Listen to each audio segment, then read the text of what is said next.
from their pasturage at a short distance.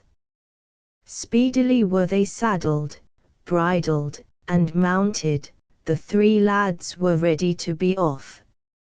It was my wish that our sons should cultivate a habit of bold independence, for well I knew that it might easily be the will of God to deprive them of their parents, when, without an enterprising spirit of self-reliance, their position would be truly miserable.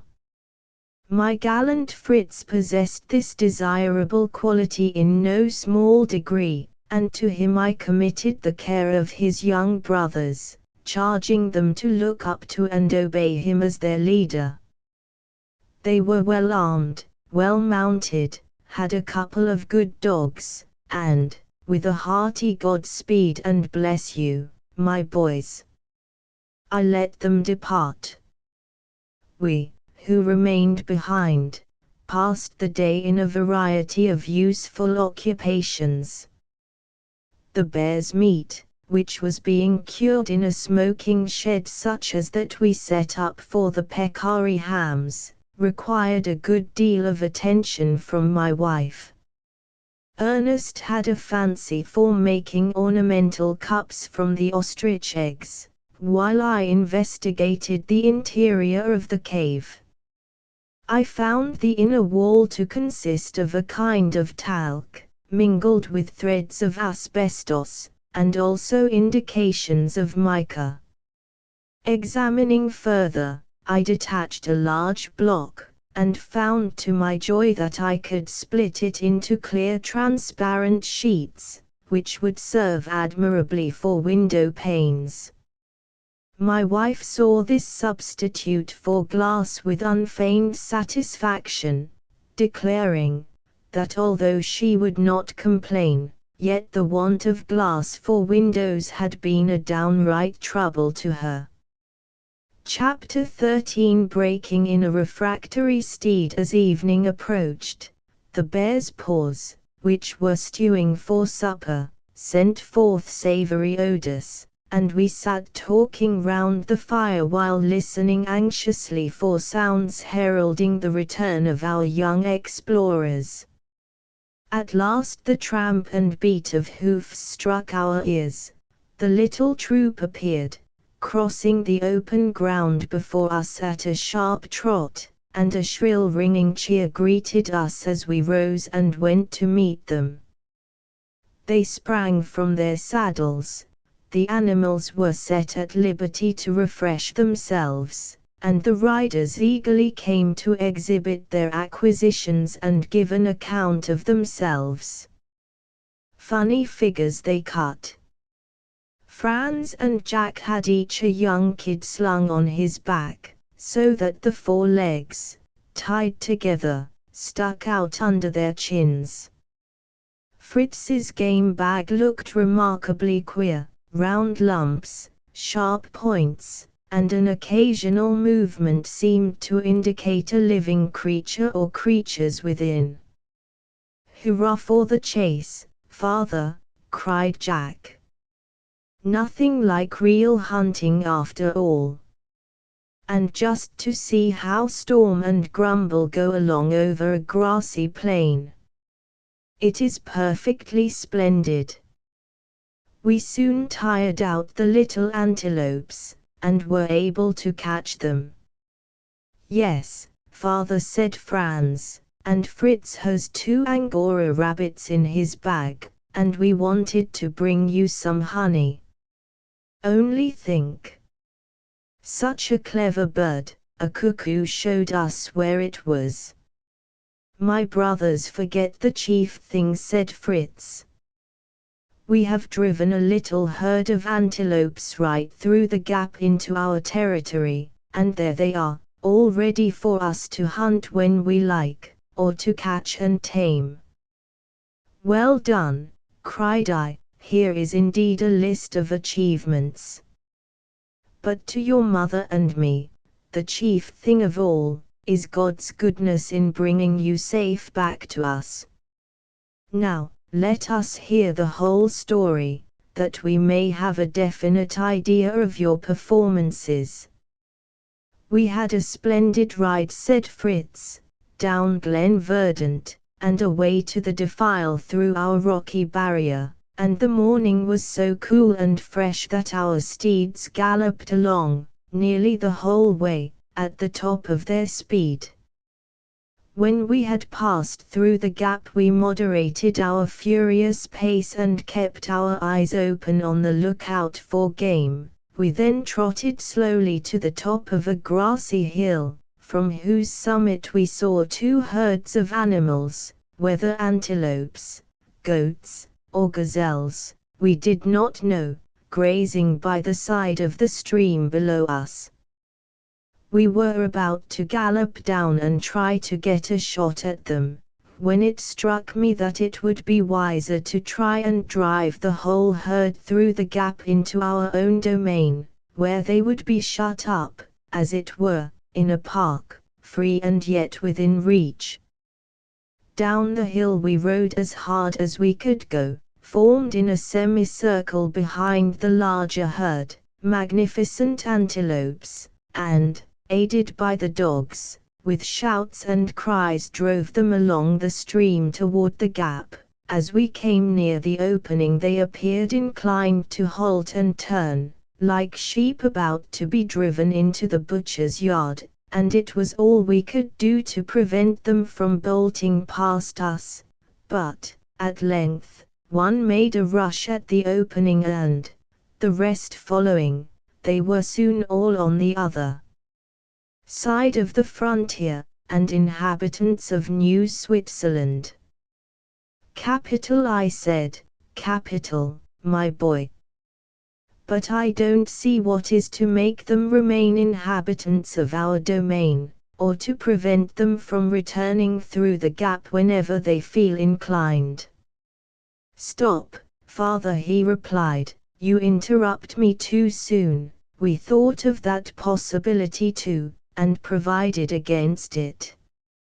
We stretched a long line right across the defile and strung on it feathers and rags and all sorts of other things, which danced and fluttered in the wind and looked so strange that I am perfectly certain that the herd will never attempt to pass it. In fact, Levaillant, from whom I learned the trick, says, in his Voyage au Cap de Bonne Espérance, that the Hottentots make use of the method for penning in the antelopes they have caught in the chase."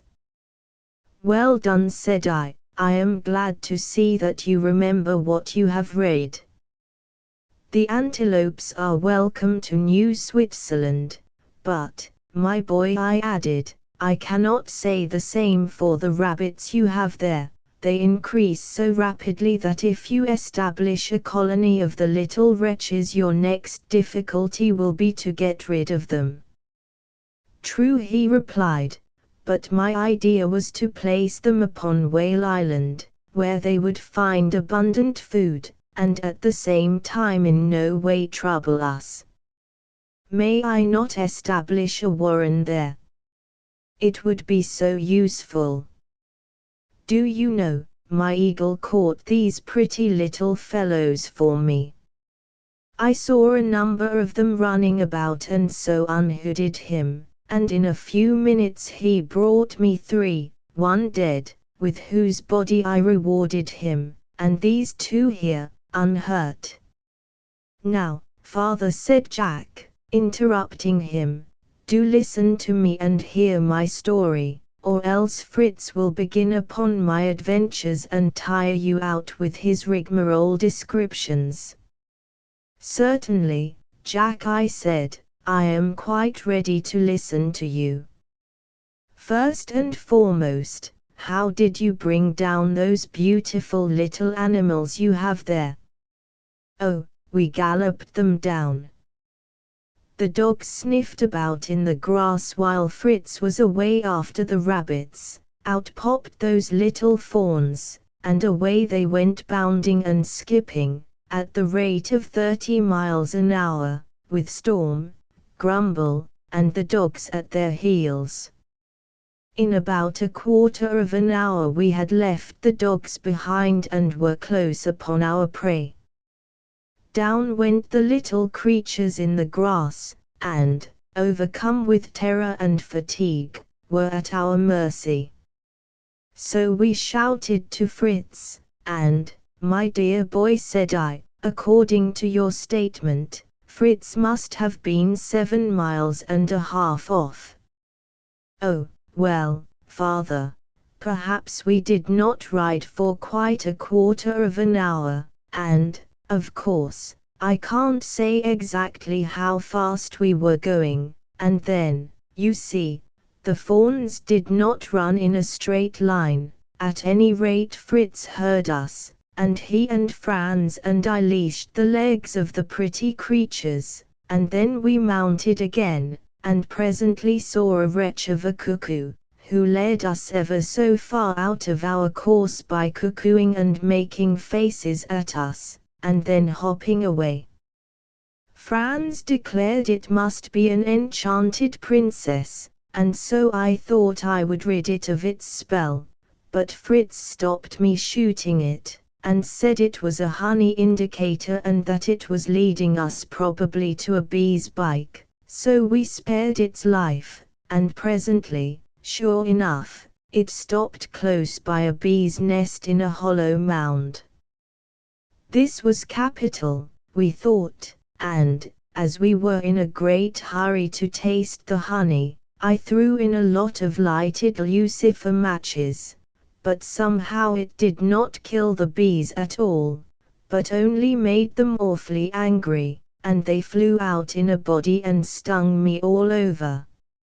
I rushed to Storm and sprang on his back, but, though I galloped away for bare life, it was an age before I got rid of the little wretches, and now my face is in a perfect fever. I think I will get mother to bathe it for me, and off rushed the noisy boy, leaving Fritz and me to see to the fawns and examine the rabbits. With these latter I determined to do as Fritz proposed, namely, to colonize Whale Island with them.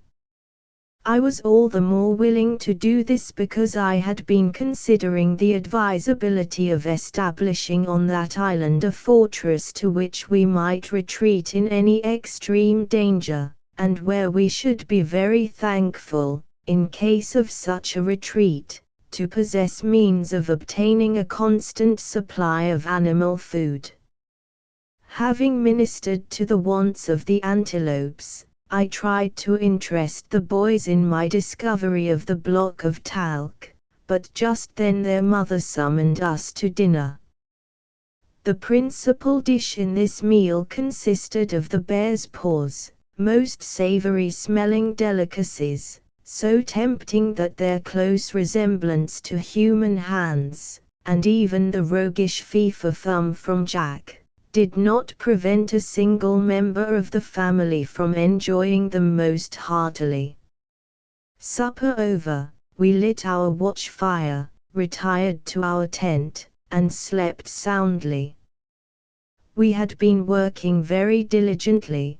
The bear's meat was smoked, the fat melted down and stored, and a large supply of bamboos collected.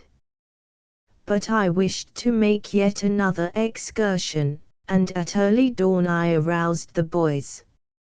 Fritz mounted the mule, I rode Lightfoot, Jack and Franz took their usual steeds, and, with the two dogs, we galloped off, first to visit the euphorbia to collect the gum, and then to discover whether the ostrich had deserted her eggs in the sand. Ernest watched us depart without the slightest look or sign of regret, and returned to the tent to assist his mother and study his books. Our steeds carried us down the green valley at a rapid rate, and we followed the direction we had pursued on our former expedition. We soon reached Turtle Marsh, and then, filling our water flasks, we arrived at the rising ground where Fritz discovered the mounted Arabs, As Jack and Franz wanted a gallop, I allowed them to press forward, while Fritz and I visited the euphorbia trees. A quantity of red gum had exuded from the incisions I had made, and as this had coagulated in the sun, I rolled it into little balls and stored it in a bamboo jar I had brought with me for the purpose. As we rode after the boys, who were some way ahead, Fritz remarked, "Did you not tell me that the juice of that tree was poisonous, father? Why have you collected such a quantity?" "I did indeed say so," I replied. "It is a most deadly poison. The inhabitants of the Cape of Good Hope use it to poison the springs where wild animals assemble to quench their thirst, and they thus slaughter an immense number of the creatures for the sake of their hides. I intend, however, to use it to destroy the apes should they again commit depredations, and also in preparing the skins of animals to protect them from the attacks of insects." The two boys were still at some distance from us, when suddenly 4 magnificent ostriches rose from the sand where they had been sitting. Jack and Franz perceived them, and, with a great shout, drove them toward us. In front ran a splendid male bird, his feathers of shining black, and his great tail plume waving behind. 3 females of an ashen grey color followed him. They approached us with incredible swiftness, and were within gunshot before they perceived us. Fritz had had the forethought to bind up the beak of his eagle so that, should he bring down an ostrich, he might be unable to injure it. He now threw up the falcon, which, towering upward, swooped down upon the head of the foremost bird, and so confused and alarmed him, that he could not defend himself nor continue his flight. So greatly was his speed checked that Jack overtook him, and hurling his lasso, enfolded his wings and legs in its deadly coils and brought him to the ground. The other ostriches were almost out of sight, so leaving them to their own devices we leaped from our steeds and attempted to approach the captured bird. He struggled fearfully, and kicked with such violence, right and left, that I almost despaired of getting him home alive. So greatly was the speed of the ostrich checked that Jack overtook him. It occurred to me, however, that if we could cover his eyes, his fury might be subdued. I instantly acted upon this idea, and flung over his head my coat and hunting bag, which effectually shut out the light. No sooner had I done this than his struggles ceased, and we were able to approach. We first secured round his body a broad strip of sealskin, on each side of which I fastened a stout piece of cord, that I might be able to lead him easily. Then, fastening another cord in a loop round his legs that he might be prevented from breaking into a gallop, we released him from the coils of the lasso. "Do you know," said I to the boys, "how the natives of India secure a newly captured elephant?" "Oh, yes," said Fritz, "they fasten him between 2 tame elephants. We'll do that to this fine fellow, and tame him double quick." "The only difficulty will be," remarked Jack, "that we have no tame ostriches. However, I dare say Storm and Grumble will have no objection to perform their part, and it will puzzle even this great monster to run away with them." So we at once began operations. Storm and Grumble were led up on either side of the recumbent ostrich, and the cords secured to their girths. Jack and Franz, each armed with a stout whip, mounted their respective steeds. The wrappers were removed from the bird's eyes, and we stood by to watch what would next occur. For some moments after the return of his sight he lay perfectly still, then he arose with a bound and, not aware of the cords which hampered him, attempted to dash forward. The thongs were stout, and he was brought to his knees. A fruitless struggle ensued, and then at length, seeming to accommodate himself to circumstances, he set off at a sharp trot, his guards making the air re-echo with their merry shouts. These cries stimulated the ostrich to yet further exertions, but he was at length brought to a stand by the determined refusal of his four-footed companions to continue such a race across loose sand. The boys having enjoyed the long run, I told them to walk with the prisoner slowly home, while Fritz and I returned to examine the ostrich's nest. The eggs were quite warm, and I was certain that the mother had quite recently left the nest, leaving about half. I packed the rest of the eggs in a large bag I had brought for the purpose, and slung it carefully on the saddle before me. We soon caught up our advance guard, and without other notable incident reached our tent. Astonishment and dismay were depicted on the face of the mother as we approached. "My dear husband," she exclaimed, "do you think our provisions so abundant that you must scour the deserts to find some great beast to assist us to devour them? You must discover an iron mine next, for iron is what ostriches chiefly live on, is it not? Oh, I do wish you would be content with the menagerie you have already collected, instead of bringing in a specimen of every beast you come across. And this is such a useless monster." "Useless?" "Mother," exclaimed Jack, "you would not say so had you seen him run. Why, he will be the fleetest courser in our stables.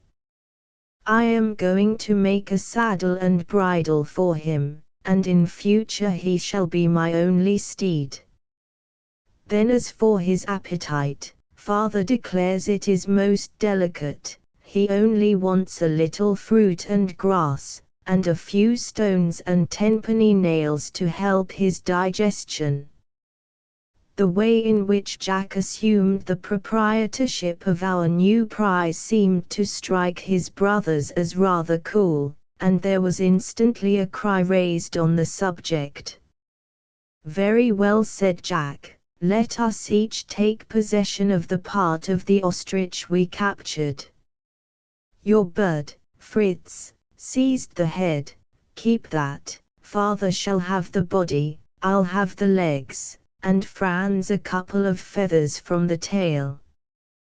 "Come, come," said I think that Jack has a very good right to the ostrich, seeing that he brought it to the ground, and if he succeeds in taming it and converting it into a saddle horse it shall be his. From this time, therefore, he is responsible for its training." The day was now too far advanced to allow us to think of setting out for Rockburg, so we fastened up the ostrich between two trees, and devoted the remainder of the evening to making preparations for our departure. At early dawn our picturesque caravan was moving homeward. The ostrich continued so refractory that we were obliged to make him again march between Storm and Grumble, and as these gallant steeds were thus employed, the cow was harnessed to the cart, laden with our treasures. Room was left in the cart for the mother. Jack and Franz mounted Storm and Grumble, I rode lightfoot, and Fritz brought up the rear on Swift. At the mouth of the gap we called a halt, and replaced the cord the boys had strung with ostrich feathers by a stout palisade of bamboos. I also took the opportunity of collecting a store of piper clay, as I intended during the winter months, which were close at hand, to try my hand at china making.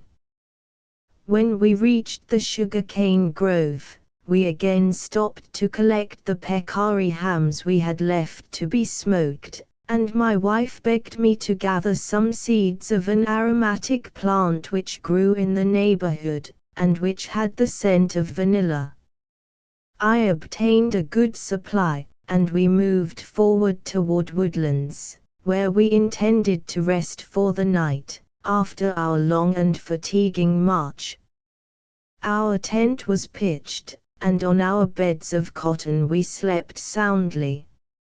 Next morning early we examined our farmyard, which appeared in a most prosperous and flourishing condition.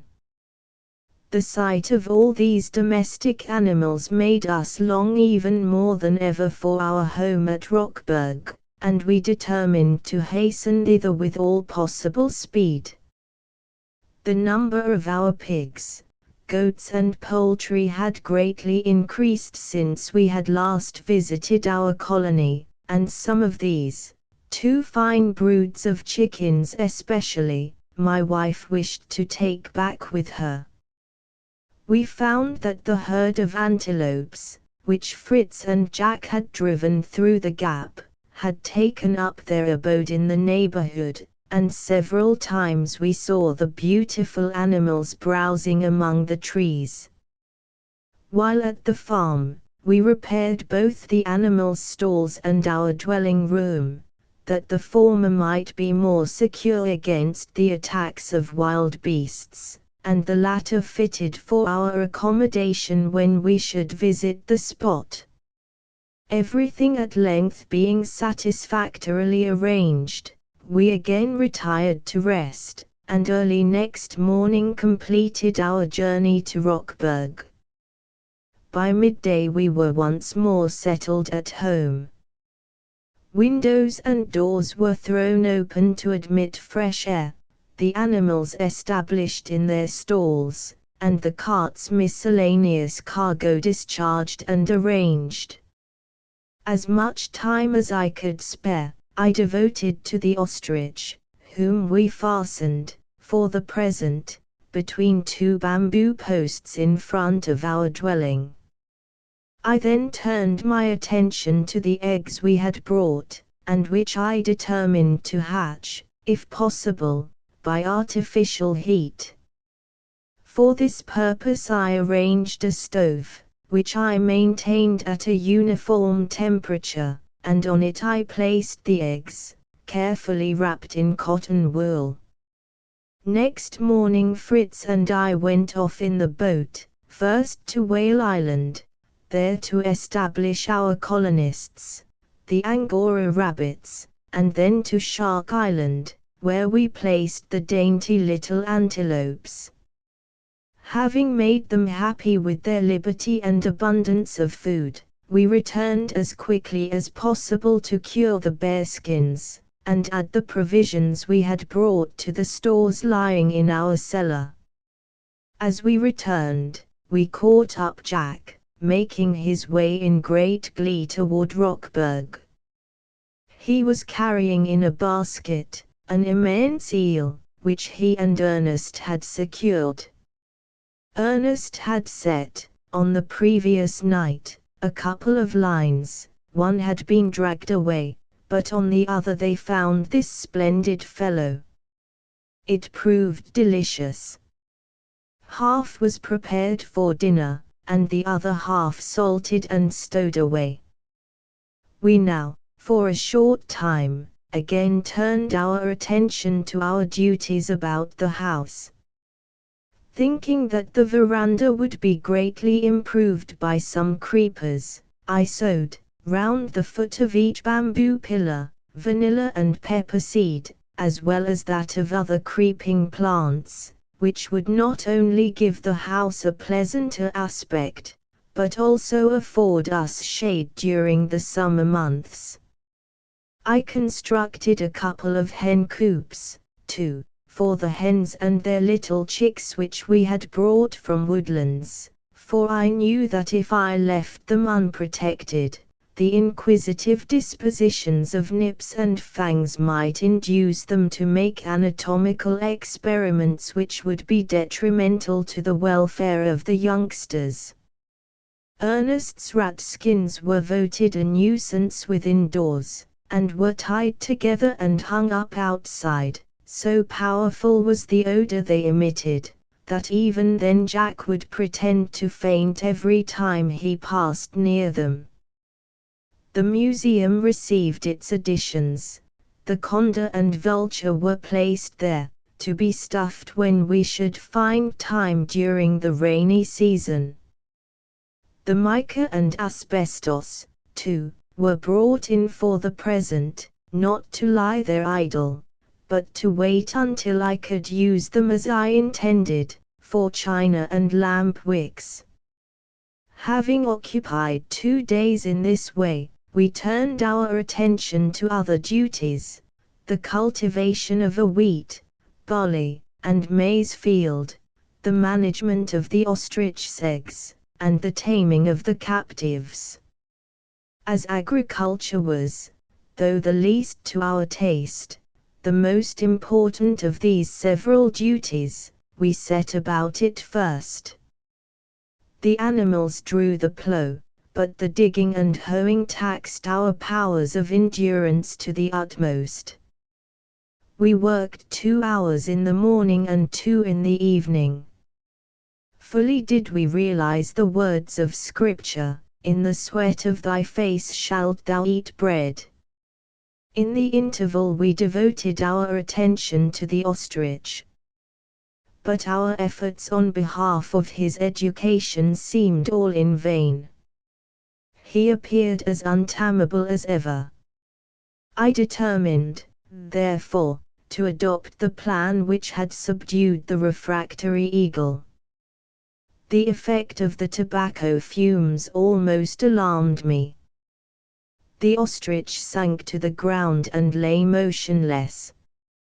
Slowly, at length, he arose, and paced up and down between the bamboo posts. He was subdued, but to my dismay resolutely refused all food. I feared he would die. For 3 days he pined, growing weaker and weaker each day. "Food he must have," said I to my wife, "food he must have." The mother determined to attempt an experiment. She prepared balls of maize flour, mixed with butter. One of these she placed within the bird's beak. He swallowed it, and stretched out his long neck, looking inquiringly for a second mouthful. A second, third and fourth ball followed the first. His appetite returned, and his strength came again. All the wild nature of the bird had gone, and I saw with delight that we might begin his education as soon as we chose. Rice, guavas, maize, and corn he ate readily, washing it down, as Jack expressed it, with small pebbles, to the great surprise of Franz, to whom I explained that the ostrich was merely following the instinct common to all birds, that he required these pebbles to digest his food, just as smaller birds require gravel. After a month of careful training, our captive would trot, gallop, obey the sound of our voice, feed from our hand, and, in fact, showed himself perfectly docile. Now our ingenuity was taxed to the utmost. How were we to saddle and bridle a bird? First, for a bit for his beak. Vague ideas passed through my mind, but every one I was obliged to reject. A plan at length occurred to me. I recollected the effect of light and its absence upon the ostrich, how his movements were checked by sudden darkness, and how, with the light, power returned to his limbs. I immediately constructed a leathern hood, to reach from the neck to the beak, cutting holes in it for the eyes and ears. Over the eye holes I contrived square flaps or blinkers, which were so arranged with whalebone springs that they closed tightly of themselves. The reins were connected with these blinkers, so that the flaps might be raised or allowed to close at the rider's pleasure. When both blinkers were open, the ostrich would gallop straight ahead, close his right eye and he turned to the left, close his left and he turned to the right, shut both and he stood stock still. I was justly proud of my contrivance, but, before I could really test its utility, I was obliged to make a saddle. After several failures, I succeeded in manufacturing one to my liking, and in properly securing it. It was something like an old-fashioned trooper's saddle, peaked before and behind, for my great fear was lest the boys should fall. This curious-looking contrivance I placed upon the shoulders as near the neck as possible, and secured it with strong girths round the wings and across the breast, to avoid all possibility of the saddle slipping down the bird's sloping back. I soon saw that my plan would succeed, though skill and considerable practice was necessary in the use of my patent bridle. It was difficult to remember that to check the courser's speed it was necessary to slacken rein, and that the tighter the reins were drawn, the faster he would fly. We at length, however, all learned to manage Master Hurricane, and the distance between Rockburg and Falconhurst was traversed in an almost incredibly short space of time. The marvelous speed of the bird again revived the dispute as to the ownership, and I was obliged to interfere. "Jack shall retain the ostrich," said I, "for it is most suited to him. He is a lighter weight than either of you his elder brothers, and Franz is not yet strong enough to manage such a fleet courser. But he is so far to be considered common property, that all may practice on him occasionally, and, in a case of necessity, anyone may mount him." Our field work was by this time over. The land had been ploughed and sown with wheat, barley, and maize. On the other side of Jackal River we had planted potatoes and cassava roots, and all sorts of other seeds had been carefully sown. We had not neglected the ostrich eggs, and one day Fritz introduced me with great glee to 3 little ostriches. But alas, the little creatures were not destined to enjoy life long. One died almost as soon as it was hatched, and the others, after tottering about on their stilt-like legs for a few days, followed its example. I now found time to turn my attention to the bear's skins, which required preparation before they would be fit for use as leather. They had been salted and dried, and now required tanning. I had no tan, however.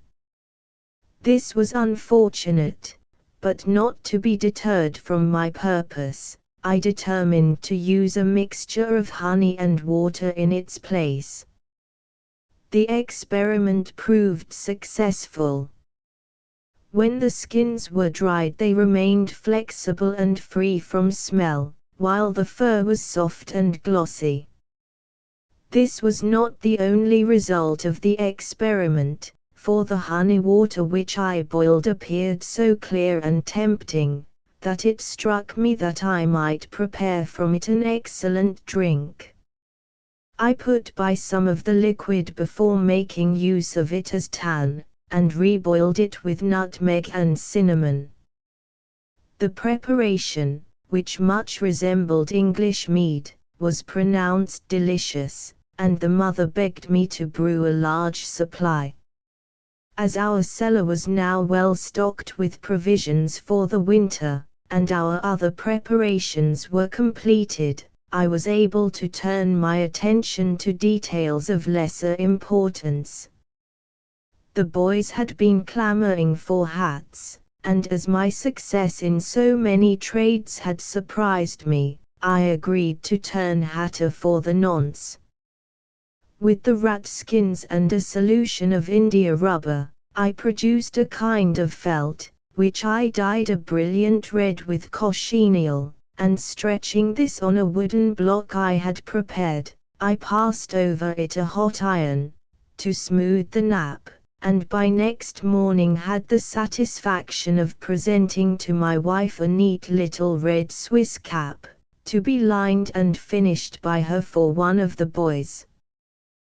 The mother admired the production immensely, and lining it with silk, added yet more to its gay appearance by adorning it with ribbons and ostrich feathers, and finally placed it upon the head of little Franz. So delighted was everyone with the hat, that all were eager to be similarly provided, and begged me to manufacture more. I readily agreed to do so, as soon as they should furnish me with the necessary materials, and advised them to make half a dozen rat traps, that they might secure the water rats with which the stream abounded, and whose rich glossy fur would serve admirably for felt. Every fifth animal that they brought me I told them should be mine, that I might obtain material for a hat for myself and their mother. The boys at once agreed to this arrangement, and began the manufacture of the traps, which were all so made that they should kill the rats at once, for I could not bear the idea of animals being tortured or imprisoned. While they were thus engaged I applied myself to the manufacture of porcelain. I first cleaned the piper clay and talc from all foreign substances, and made them ready to be beaten down with water into a soft mass, and then prepared my molds of gypsum plaster. These preparations were at length made, and the molds received a thin layer of the porcelain material. When this was partly baked, I sprinkled over it a powder of colored glass beads which I had crushed, and which looked very pretty in patterns upon the transparent porcelain. Some of my china vessels cracked with the heat of the stove, some were very ill-shaped, but, after many failures, I succeeded in producing a set of white cups and saucers, a cream jug, a sugar basin, and half a dozen small plates. I must allow that my china was far from perfect. The shape of some of the vessels was faulty, and none were really transparent. Nevertheless, the general appearance gave great satisfaction, and when the plates were filled with rosy and golden fruit resting on green leaves, and fragrant tea filled the cups, it greatly added to the appearance of the table. Chapter 14 Building the Kajak. A plentiful harvest. Scarcely had I completed my pottery, when great black clouds and terrific storms heralded the approach of another winter. The rainy season having set in, we were compelled to give up our daily excursions. Even in the spacious house which we now occupied, and with our varied and interesting employments, we yet found the time dragging heavily. The spirits of all were depressed, and even occasional rapid rides, during a partial cessation of the rain, failed permanently to arouse them. Fritz, as well as I, had perceived this, and he said to me, "Why, father, should we not make a canoe, something swifter and more manageable than those vessels we as yet possess? I often long for a light skiff, in which I might skim over the surface of the water." The idea delighted all hands, but the mother, who was never happy when we were on the sea, declared that our chances of drowning were, with the pinnace and canoe, already sufficiently great, and that there was not the slightest necessity for our adding to these chances by constructing another craft which would tempt us out upon the perfidious element. My wife's fears were, however, speedily allayed, for I assured her that the boat I intended to construct should be no flimsy cockle shell, but as safe and stout a craft as ever floated upon the sea. The Greenlander's Kajak I intended to be my model, and I resolved not only to occupy the children, but also to produce a strong and serviceable canoe, a masterpiece of art. The boys were interested, and the boat building was soon in operation.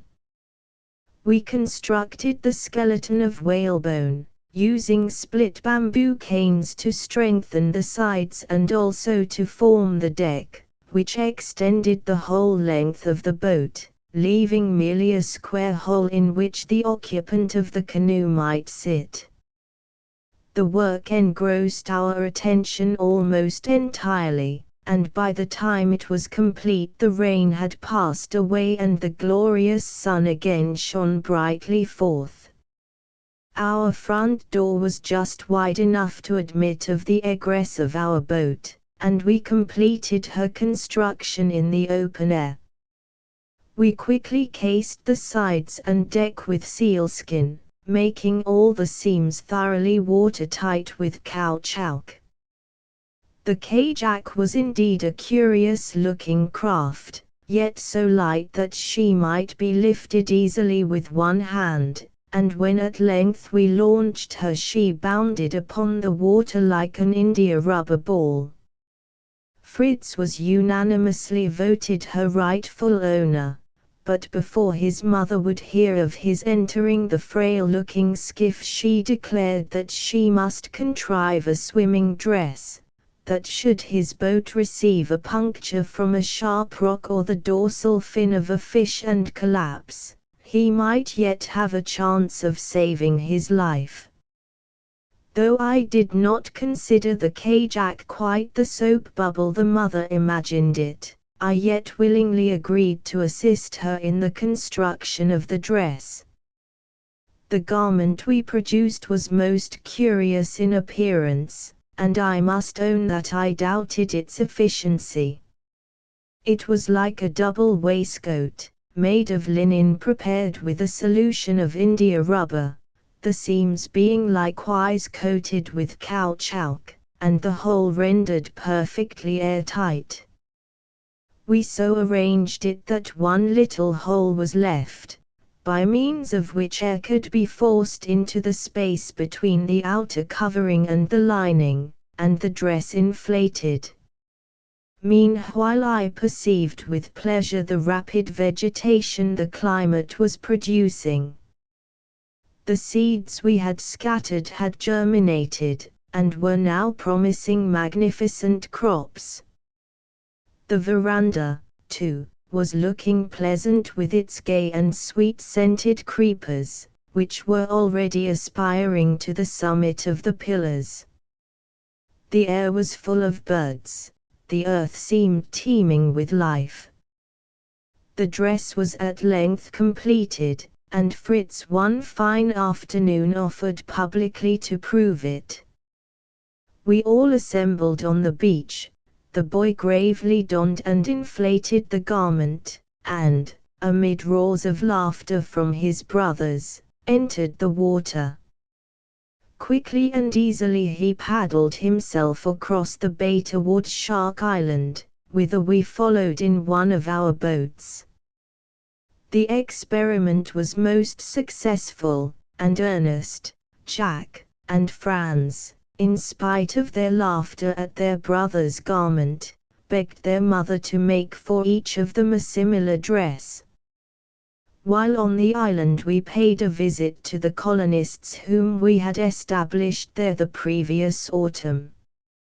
All were well. We could perceive by the footprints that the antelopes had discovered and made use of the shelter we had erected for them, and feeling that we could do nothing more, we scattered handfuls of maize and salt, and strolled across to the other side of the island. The shore was covered with lovely shells, many of which, with beautiful pieces of delicate coral, the boys collected for their museum. Strewn by the edge of the water too lay a great quantity of seaweed of various colors, and as the mother declared that much of it was of use, the boys assisted her to collect it and store it in the boat. As we pulled back to the land, I was surprised to see that my wife chose from among the seaweed a number of curious leaves with edges notched like a saw. When we reached home she carefully washed these and dried them in the oven. There was evidently something mysterious about this preparation, and my curiosity at length prompted me to make an attempt to discover the secret. "Are these leaves to form a substitute for tobacco?" said I. "Do you so long for its refreshing smell?" My wife smiled, for her dislike to tobacco was well known, and she answered in the same jocular tone, "Do you not think that a mattress stuffed with these leaves would be very cool in summer?" The twinkle in her eyes showed me that my curiosity must still remain unsatisfied, but it nevertheless became greater than ever. The boys and I had one day made a long and fatiguing expedition, and, tired out, we flung ourselves down in the veranda. As we lay there resting, we heard the mother's voice. "Could any of you enjoy a little jelly?" She presently appeared, bearing a porcelain dish laden with most lovely transparent jelly. Cut with a spoon and laid before us, it quivered and glittered in the light. "Ambrosia!" exclaimed Fritz, tasting it. It was indeed delicious, and, still marveling from whence the mother could have obtained a dish so rare, we disposed of all that she had set before us. "Aha!" laughed the mother. "Is not this an excellent substitute for tobacco, far more refreshing than the nasty weed itself? Behold the product of my mysterious seaweed." "My dear wife," exclaimed I, "this dish is indeed a masterpiece of culinary art, but where had you met with it? What put it into your head?"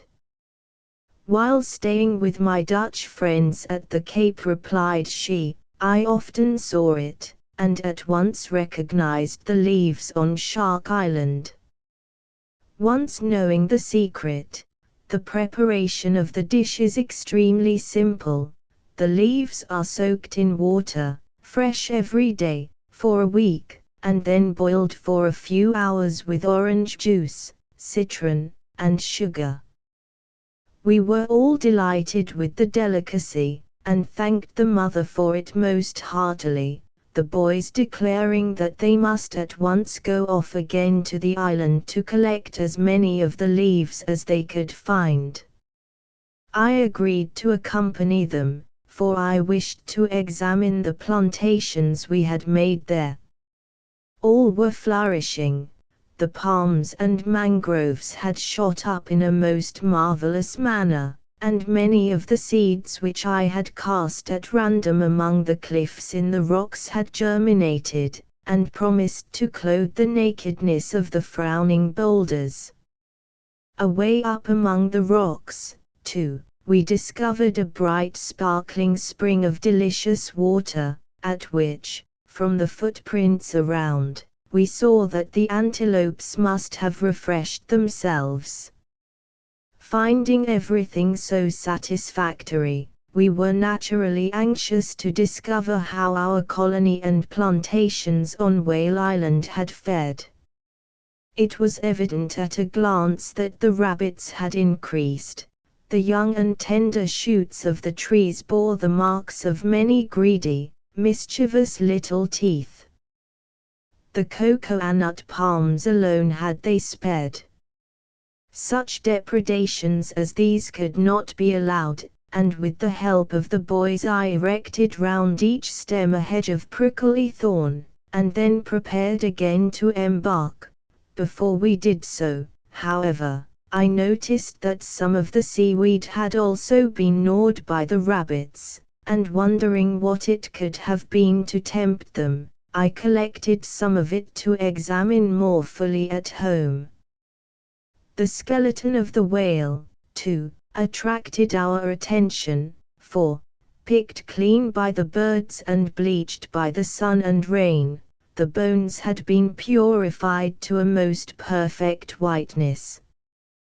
Thinking that the joints of the vertebrae might be made of use, I separated some 10 or 12, and rolled them down to the boat, and then returned to the shore, towing them after us.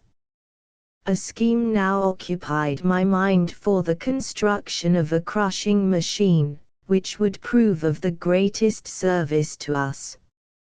I knew that to make such a machine of stone was far beyond my power, but it had struck me that the vertebrae of the whale might serve my purpose. I determined next morning to look out a tree from which I might cut the blocks of wood that I should require to raise my crushers. My expedition was destined to be a solitary one, for when I went to the stables for a horse, I discovered that the boys had gone off by themselves with their guns and traps, and had left to me a choice between the bull and buffalo. With Storm, therefore, I was fain to be content. I crossed the bridge, but as I reached the cassava field I noticed to my great annoyance that it had been overrun and laid waste by some mischievous animals. I examined the footprints, and seeing that they greatly resembled those of pigs, determined to follow the trail, and see who these invaders of our territory would prove to be. The track led me on for some way until I almost lost sight of it near our old potato field. For some time I hunted backward and forward without seeing a sign of the animals. At length a loud barking from Floss and Bruno, who were with me, announced that they had been discovered. The whole family of our old sow, and she herself, were standing at bay, showing their teeth and grunting so savagely that the dogs feared to approach them. I raised my gun and fired twice among the herd. 2 of the pigs fell, and the rest fled, followed by the dogs. I picked up the pigs, and calling back the pursuers, continued my way through the forest. A tree suited to my purpose was soon found. I marked it and returned home. Ernest, who had remained at home, assisted me to flay the young porkers, and I handed them over to the mother to prepare for supper, by which time I hoped the other lads would have returned. Late in the evening we heard the sounds of trampling hoofs, and presently Jack appeared, thundering along upon his 2-legged steed, followed in the distance by Fritz and Franz. These latter carried upon their cruppers game bags. the contents of which were speedily displayed: 4 birds, a kangaroo, 20 muskrats, a monkey, 2 hares, and half a dozen beaver rats, were laid before me. Besides these, Fritz threw down, without a word of explanation, a bundle of thistles. The boys seemed almost wild with excitement at the success of their expedition, and presently Jack exclaimed, "Oh, father, you can't think what grand fun hunting on an ostrich is. We flew along like the wind, sometimes I could scarcely breathe, we were going at such a rate, and was obliged to shut my eyes because of the terrific rush of air. Really, father, you must make me a mask with glass eyes to ride with, or I shall be blinded one of these fine days." "Indeed," replied I must do no such thing." "Why not?" asked he, with a look of amazement upon his face. "For 2 reasons. Firstly, because I do not consider that I must do anything that you demand, and, secondly, because I think that you are very capable of doing it yourself. However, I must congratulate you upon your abundant supply of game. You must have indeed worked hard. Yet I wish that you would let me know when you intend starting on such a long expedition as this. You forget that though you yourselves know that you are quite safe, and that all is going on well, yet that we at home are kept in a constant state of anxiety. Now, off with you, and look to your animals, and then you may find supper ready." Presently the boys returned, and we prepared for a most appetizing meal which the mother set before us. While we were discussing the roast pig, and washing it down with fragrant mead, Fritz described the day's expedition. They had set their traps near woodlands, and had there captured the muskrats, attracting them with small carrots, while with other traps, baited with fish and earthworms, they had caught several beaver rats, and a duck-billed platypus.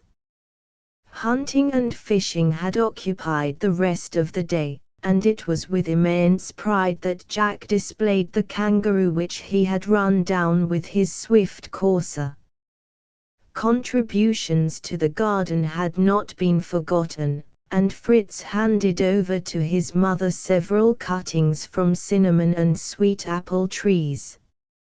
Finally, when all the other treasures had been displayed, Fritz begged me to examine his thistles which he had gathered, thinking, he said, that it was a plant used in the manufacture of wool.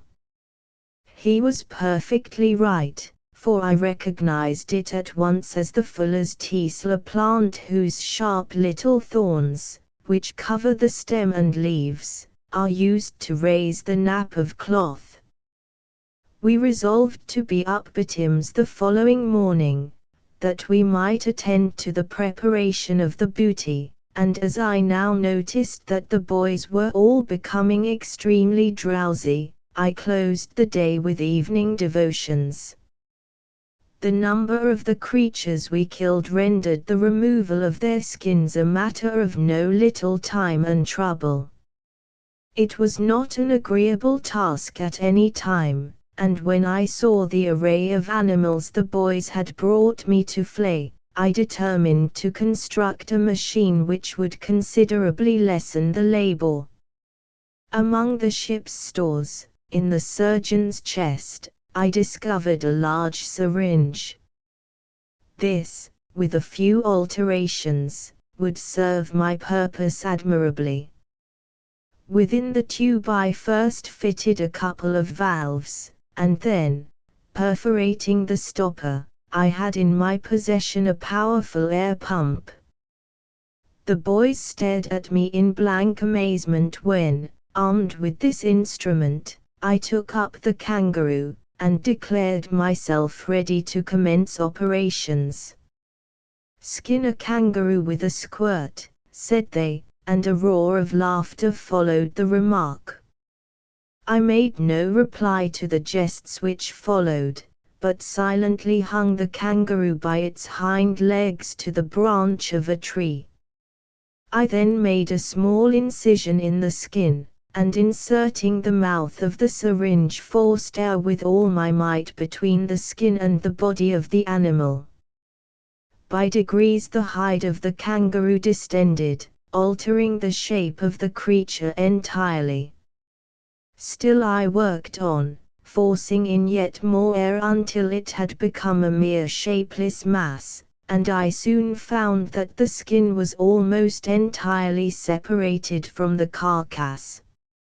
A bold cut down the belly, and a few touches here and there where the ligatures still bound the hide to the body, and the animal was flayed. "What a splendid plan!" cried the boys, "but why should it do it?" "For a most simple and natural reason," I replied.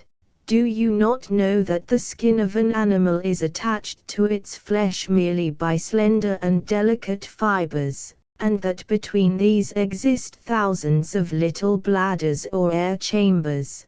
By forcing air into these bladders the fibers are stretched, and at length, elastic as they are, cracked. The skin has now nothing to unite it to the body, and, consequently, may be drawn off with perfect ease. This scientific fact has been known for many years.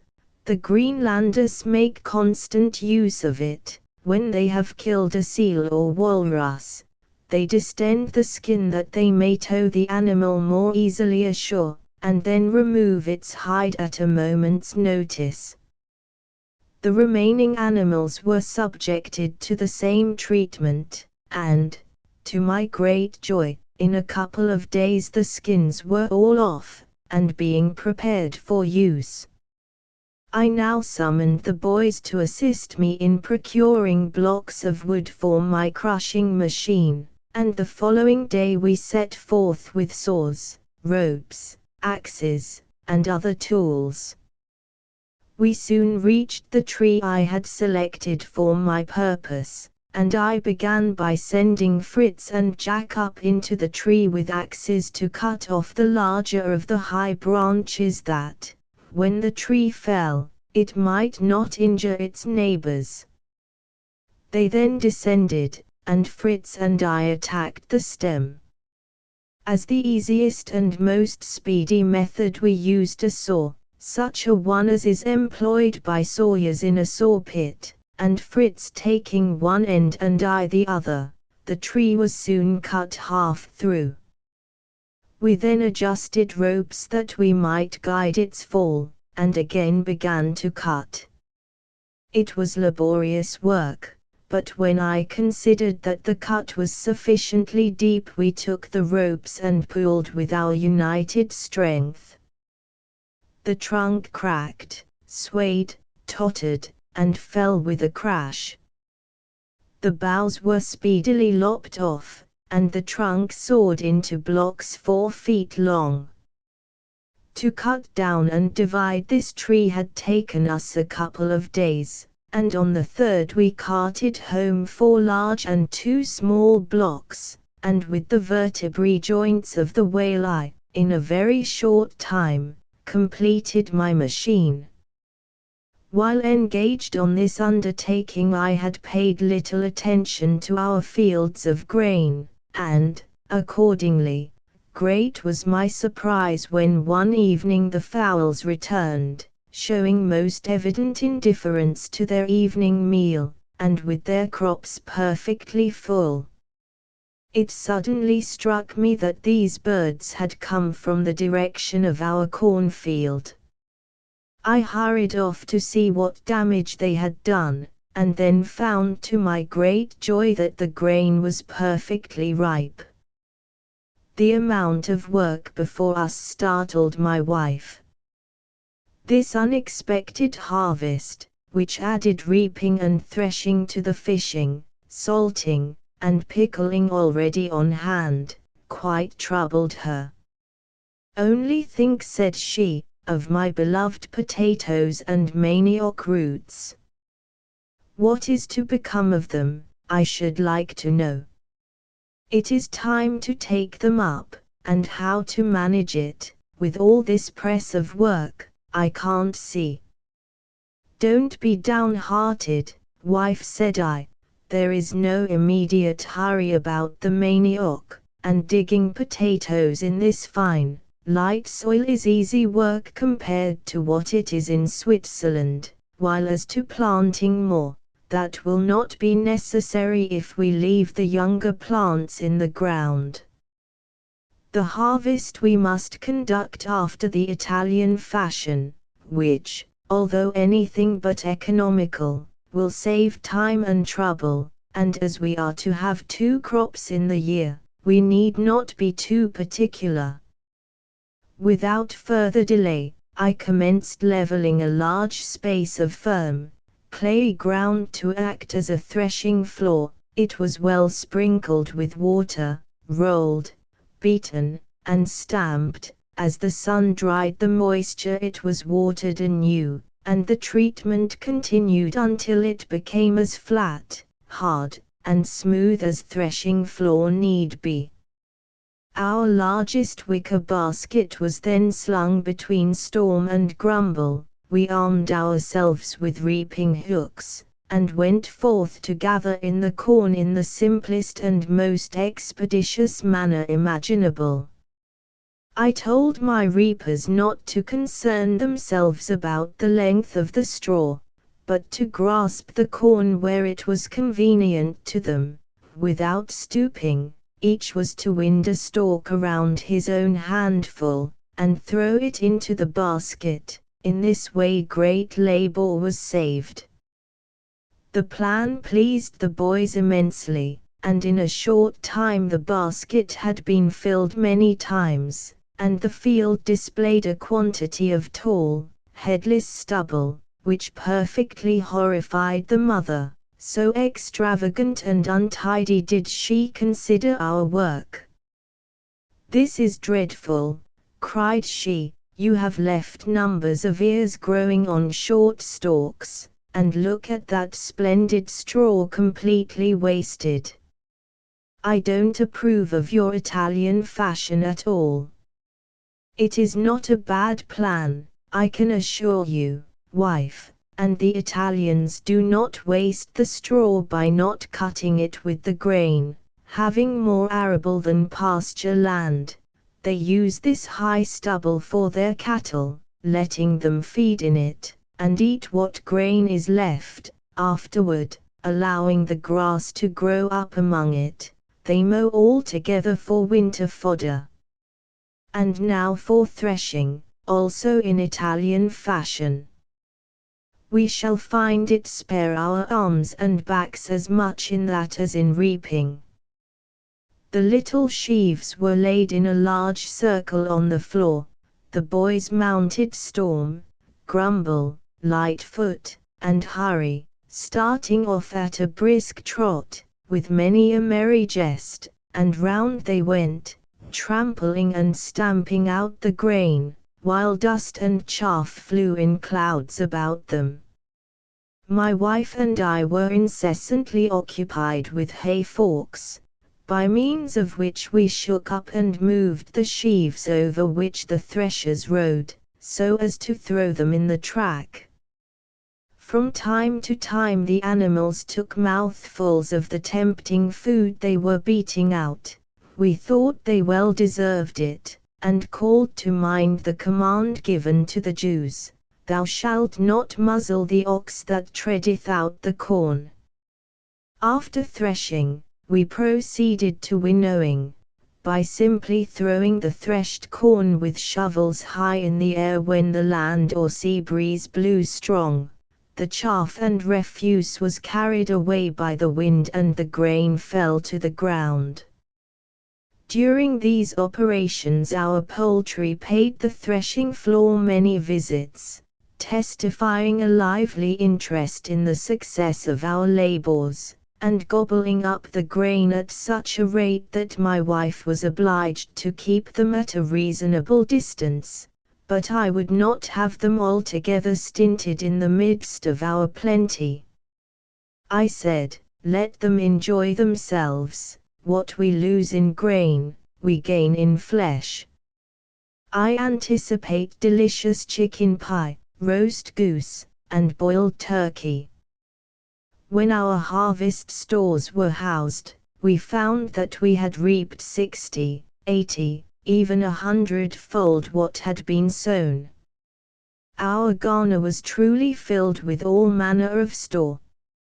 Expecting a second harvest, we were constrained to prepare the field for sowing again, and immediately therefore commenced mowing down the stubble. While engaged in this, flocks of quails and partridges came to glean among the scattered ears. We did not secure any great number, but resolved to be prepared for them next season, and by spreading nets, to catch them in large quantities.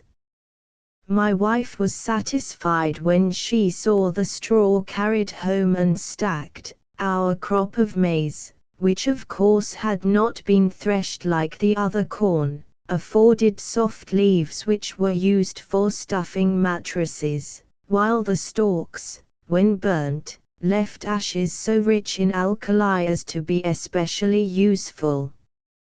I changed the crops sown on the ground to rye, barley, and oats, and hoped they would ripen before the rainy season. The shoals of herring made their appearance just as we finished our agricultural operations. This year we pickled only 2 barrels of them, but we were not so merciful toward the seals, which arrived on the coast directly afterward. We hunted them vigorously, requiring their skins for many purposes, more especially for the completion of the kajak. On the little deck of that tiny vessel I had made a kind of magazine, in which to store pistols, ammunition, water, and provisions, and this I meant to cover with sealskin, so as to be quite watertight. A couple of harpoons furnished with seal bladders were to be suspended alongside. Chapter 15 Adventures of the Boys at Woodlands. The elephant trail. At last came the day when Fritz was to make his trial trip with the kajak.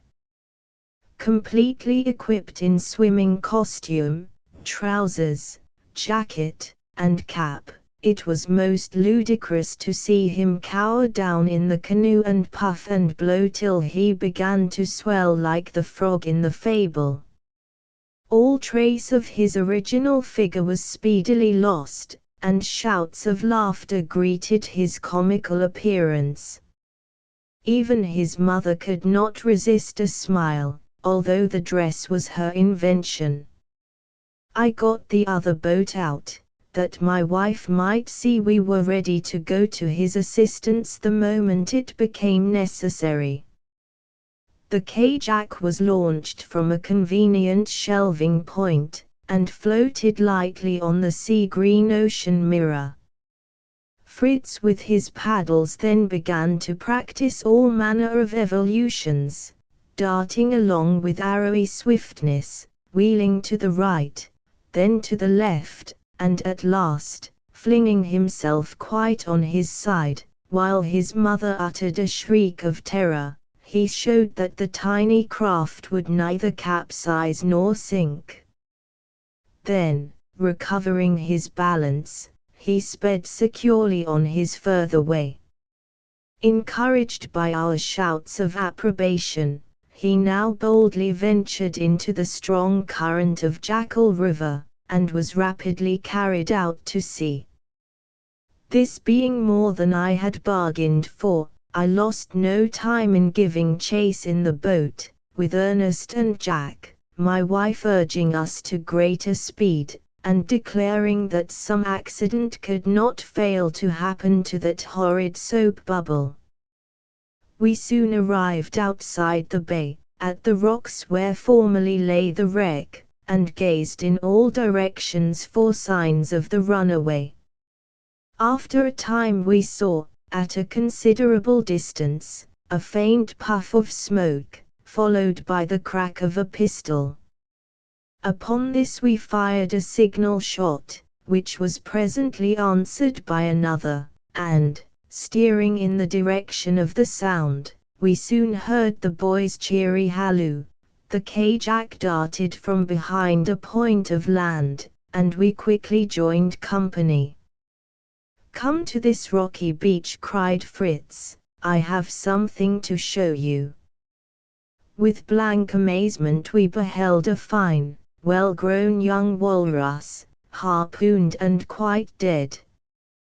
"Did you kill this creature, my dear Fritz?" I exclaimed, looking round in some anxiety, and half expecting to see a naked savage come to claim the prize. "To be sure, father. Don't you see my harpoon? Why do you doubt it?"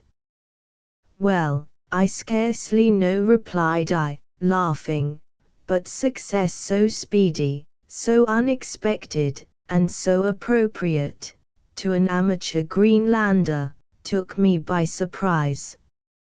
I congratulate you, my boy. But I must tell you that you have alarmed us by making this long trip. You should not have gone out of the bay. I left your mother in grievous trouble." "Indeed, father, I had no idea of passing out of sight. Out once in the current, I was carried along, and could not help myself. Then I came on a herd of walruses, and I did so long to make a prize of one that I forgot everything else, and made chase after them when beyond the influence of the current, until I got near enough to harpoon this fine fellow. He swam more slowly, and I struck him a second time. Then he sought refuge among these rocks, and expired. I landed, and scrambled to where he lay, but I took care to give him the contents of my pistol before going close up, having a salutary recollection of the big serpent's parting fling at you, Jack. Then the walrus sought refuge among these rocks. You ran a very great risk," said I. "The walrus is an inoffensive creature, but when attacked and wounded it often becomes furious, and, turning upon its pursuer, can destroy, with its long tusks, a strongly built whaleboat. However, thank God for your safety. I value that above 1,000 such creatures. Now, what's to be done with him? He must be quite 14 feet long, although not full grown." "I am very glad you followed me, father," said Fritz, "but our united strength will not remove this prodigious weight from among these rocks. Only do let me carry away the head, with these grand, snow-white tusks. I should so like to fasten it on the prow of the K-Jack, and name it the Seahorse." "We must certainly carry away the beautiful ivory tusks," said I, "but make haste. The air feels so excessively close and sultry, I think a storm is brewing." "But the head? The head? We must have the whole head," cried Jack. "Just think how splendid it will look on the K-Jack. And how splendid it will smell, too, when it begins to putrefy," added Ernest. "What a treat for the steersman." "Oh, we will prepare for that," said Fritz. "It shall be soaked and cleaned, and dried until it is as hard as a wooden model. It shall not offend your delicate nose in the least, Ernest." I supposed the walrus to be an animal peculiar to the Arctic regions, remarked Ernest. And so it is, I replied, though they may occasionally be seen elsewhere. These may have wandered from the Antarctic seas. I know that on the eastern coast of Africa is found a smaller species of walrus called the dugong. It has long incisor teeth, but not tusks, and certainly resembles a seal rather than a walrus. While thus speaking, we were actively engaged in the decapitation of the walrus, and in cutting off long strips of its skin. This took some time, as we had not the proper implements, and Fritz remarked that in future the Kajak must be provided with a hunting knife and a hatchet, adding that he should like to have a small compass in a box, with a glass top, fixed in front of the hole where the steersman sits. I saw the necessity of this, and I promised it should be done. Our work being accomplished, we were ready to go, and I proposed to take Fritz and the canoe on board our boat, so that we might all arrive together, but I yielded to his earnest wish to return alone as he came. He longed to act as our avant courier, and announce our approach to his mother, so he was soon skimming away over the surface of the water, while we followed at a slower rate. Black clouds meanwhile gathered thick and fast around us, and a tremendous storm came on. Fritz was out of sight, and beyond our reach. We buckled on the swimming belts and firmly lashed ourselves to the boat, so that we might not be washed overboard by the towering seas which broke over it. The horizon was shrouded in darkness. Fearful gusts of wind lashed the ocean into foam, rain descended in torrents, while livid lightning glared athwart the gloom. Both my boys faced the danger nobly, and my feelings of alarm were mingled with hope on finding how well the boat behaved. The tempest swept on its way, and the sky began to clear as suddenly as it had been overcast. Yet the stormy waves continued for a long time to threaten our frail bark with destruction, in spite of its buoyancy and steadiness. Yet I never lost hope for ourselves. All my fears were for Fritz. In fact, I gave him up for lost, and my whole agonized heart arose in prayer for strength to say, "Thy will be done." At last we rounded the point, and once more entering Safety Bay, quickly drew near the little harbor. What was our surprise, our overwhelming delight, when there we saw the mother with Fritz, as well as her little boy, on their knees in prayer so earnest for our deliverance that our approach was unperceived, until with cries of joy we attracted their notice. Then indeed ensued a happy meeting, and we gave thanks together for the mercy which had spared our lives. Returning joyfully to Rockburg, we changed our drenched garments for warm, dry clothes, and, seated at a comfortable meal, considered and described at our ease the perils of the storm. Afterward, the head of the walrus was conveyed to our workshop, where it underwent such a skillful and thorough process of cleaning, embalming, and drying, that ere long it was actually fixed on the prow of the Kajak, and a most imposing appearance it presented.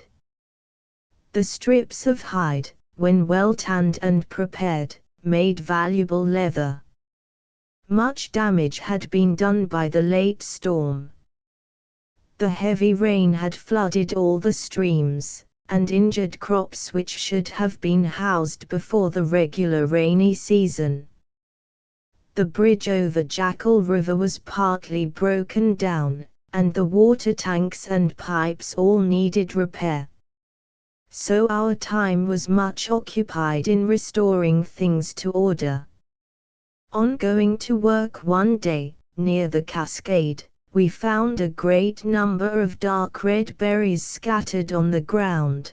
They were about the size of ordinary hazelnuts, with small leafy coronets at the tip. The boys thought them so inviting that they tasted them at once, but angry exclamations and much spitting and spluttering followed the experiment. Even Nips rejected them, and they would have been cast aside with contempt, had not the smell induced me to examine them.